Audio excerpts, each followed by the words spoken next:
cáiច្បាស់ហ៎cáiច្បាស់ទៀតគុណម្ដាយអត់ដំស្មើគុណធំធេងញ៉ាខ្លាំងណាស់លើលោកីម្ដាយសួរនំបានមួយហត់ពេកក្រៃឲ្យតែកូនបា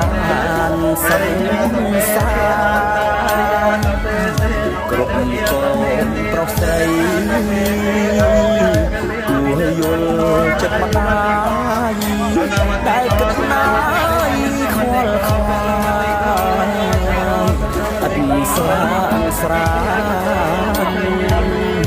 តាំងពីកំណាត់លោកធំពេញប្រាទុកប៉ុណ្ណាប្រមាម្ដាយមិនត្អូនតាលោកធំពេញប្រាទុកប៉ុណ្ណាប្រមា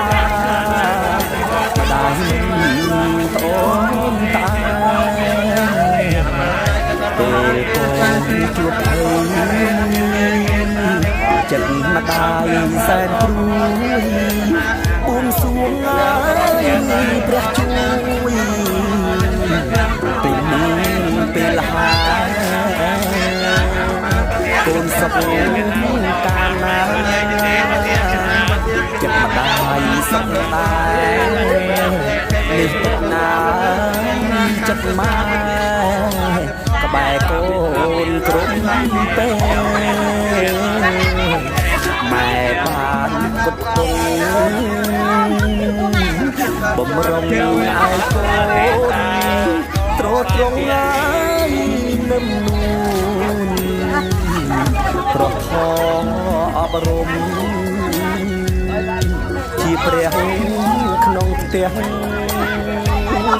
ដ៏សុខមនោរម្យកងក្តៅពីរំព្រោះតែម្ដាយថ្លៃដ៏សុខមនោ